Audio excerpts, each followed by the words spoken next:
Parmi les tests qui ont une grande sensibilité et spécificité, on peut citer les tests de PCR, les tests d'ELISA, on peut citer aussi les tests de radio-immunofluorescence essai. D'accord? Bonjour et bienvenue dans cette vidéo. On va vous montrer une leçon détaillée sur les tests ELISA. On va définir d'abord les tests ELISA. On va parler de l'historique, n'est-ce pas? On va parler du principe du test ELISA. On va parler aussi du mode opératoire. On va parler des matériels qu'on utilise dans les tests ELISA. On va parler des différents types de tests ELISA. On va parler encore des avantages du test ELISA, ainsi les inconvénients et les limites du test ELISA. Il est très important de suivre cette leçon pour pouvoir vraiment maîtriser les tests ELISA. Lorsque vous maîtrisez les principes ainsi que les modes opératoires, vous pouvez être en mesure de réaliser ces tests-là dans vos différents laboratoires.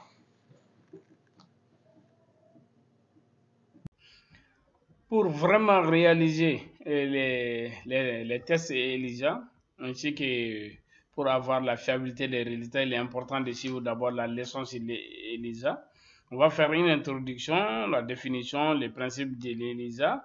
On va étudier les matériels et les réactifs, les modes opératoires, les types d'ELISA.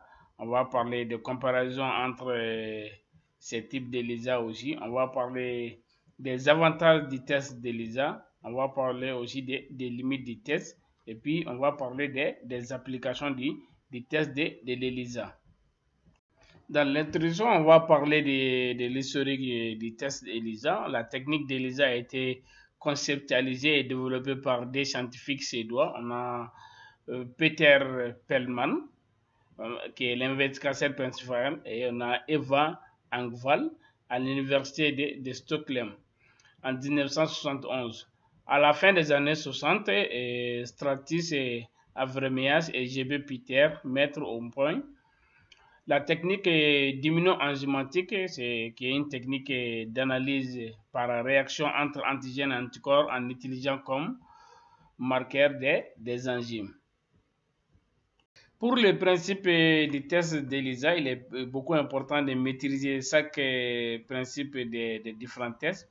Les tests reposent sur une réaction anticorps-antigène où un anticorps spécifique est lié à un spore solide comme une plaque de microtitration. Un antigène, s'il est présent dans l'échantillon, va se lier à cet anticorps, puis un autre anticorps marqué avec une enzyme va se fixer sur le complexe antigène-anticorps. L'enzyme catalyse une réaction qui produit une coloration mesurable permettant de déterminer la présence ou la concentration de l'analyte recherché. Voici en quelque sorte les principes du test ELISA. Dans le cadre des matériels et des réactifs, ça c'est ce qui est généralement utilisé. On a des plaques de microtitration, on a des pipettes et pointes de pipettes, on a des réactifs chimiques, anticorps primaires et secondaires, substrats enzymatiques, on a des tampons de lavage, on a des solutions de contrôle et d'étalonnage, on a l'appareil de lecture des plaques, ça peut être des spectrophotomètres, on a la centrifugée si nécessaire, les bains-maries, les gants et lunettes de protection et autres équipements de sécurité. On a des pipettages automatiques. Voici quelques matériels en image pour vous. Vous avez ici les pipettes, n'est-ce pas? Les pipettes et les micro-pipettes. Ici, vous voyez, c'est les réactifs et les sérums de contrôle, n'est-ce pas? Ainsi que les tampons. Ici, ça, c'est les micro-plaques de titration. Et ça, c'est l'appareil pour faire la lecture. Voici en quelques images qu'on pourrait vous montrer avant de passer à la phase pratique. Alors, pour le mode opératoire, on a en première position fixation de l'antigène ou de l'anticorps. Un antigène ou un anticorps est fixé sur une surface solide, généralement une plaque de microtitration. Après, on va ajouter de l'échantillon. L'échantillon à tester, par exemple, du sérum, est ajouté à la plaque. Si l'antigène ou l'anticorps cible est présent dans l'échantillon, une liaison se produit. Après, on va ajouter l'anticorps secondaire. Un anticorps spécifique qui est lié à une enzyme est ajouté et qui se lie à l'antigène ou à l'anticorps de l'échantillon. Après, on a réaction enzymatique. Un substrat est ajouté qui réagit avec l'enzyme pour produire un signal mesurable, changement de couleur, fluorescence ou luminescence.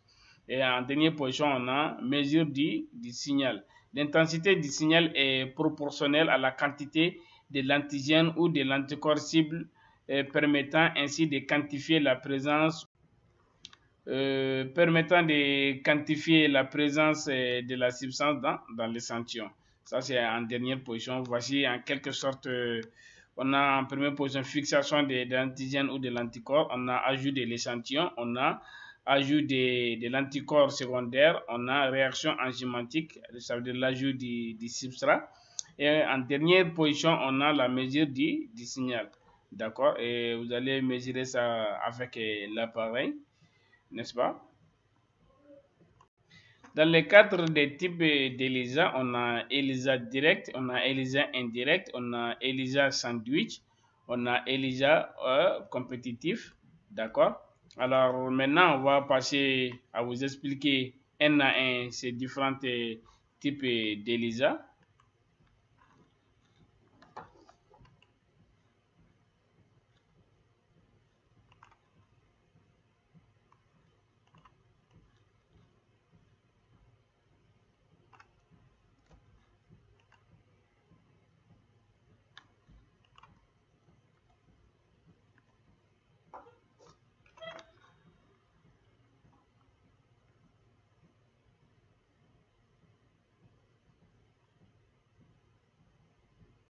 Dans ELISA direct, un anticorps spécifique lié à la plaque détecte directement l'antigène dans l'échantillon. C'est pour cela qu'on l'appelle ELISA direct. Maintenant, dans l'ELISA indirect, un premier anticorps capture l'antigène et un second anticorps marqué permet de détecter la présence de l'antigène. Dans ELISA sandwich, maintenant, l'anticorps capturant est fixé sur la plaque, puis l'antigène est capturé. Un autre anticorps marqué vient se lier à l'antigène pour compléter la détection. Ce test est souvent utilisé pour les antigènes complexes. En dernière position maintenant, ELISA compétitif. L'échantillon est en compétition avec un antigène marqué pour se lier à un anticorps spécifique. Moins l'antigène de l'échantillon se lie à l'anticorps, plus il y a des marqueurs enzymatiques libres, ce qui permet de quantifier l'analyte. Maintenant, pour la comparaison des tests, il faudra savoir dans quel cas spécifique ces tests, des différents types de tests ELISA sont utilisés. On a ELISA indirect, utilisé pour détecter les anticorps dans un échantillon, mais dépend de la spécificité des anticorps primaires. On a en secondo, on a ELISA sandwich, plus complexe mais très sensible et spécifique pour détecter des antigènes. Il est particulièrement adapté pour les antigènes à faible concentration. Maintenant, ELISA compétitif est utilisé pour détecter des petites molécules, par exemple les hormones, les médicaments, etc., en mesurant la compétition pour se lier à un anticorps. Maintenant, ELISA direct, méthode rapide pour détecter des antigènes, mais généralement moins sensibles et spécifiques que la méthode sandwich. Car un seul anticorps marqué est utilisé. Dans le cadre des avantages du test ELISA, en première position, on a la sensibilité élevée permettant de détecter des concentrations faibles de l'alanite. On a la polyvalence, il peut être utilisé pour détecter une large gamme de biomolécules. On a la quantification. Contrairement à d'autres tests comme les tests rapides, ELISA permet souvent de quantifier précisément les analytes. Alors, s'il y a des avantages, il devrait y avoir aussi des inconvénients, n'est-ce pas? Voici les limites du test ELISA. Interférences possibles. Certains échantillons peuvent contenir des substances qui forcent les résultats, par exemple les auto-anticorps, les anticorps irréguliers. Les temps de réalisation. Bien qu'il soit plus rapide que certaines techniques comme la culture bactérienne, il nécessite tout de même un certain temps pour la mise en œuvre de l'analyse. La limite de détection est moins bonne que la radio-immunoessai et la réaction enzymatique rend cette technique dépendante de la température, du pH et de l'éclairement. Alors vous avez vu, et j'espère que vous avez compris aussi un peu la leçon détaillée sur les tests PCR, n'est-ce pas? Il faut garder toujours les avantages en tête selon la sensibilité, la spécificité, la polyvalence ainsi que la quantification. Alors, je vous dis bientôt pour la pratique, on va passer à faire des techniques proprement dit maintenant des tests ELISA.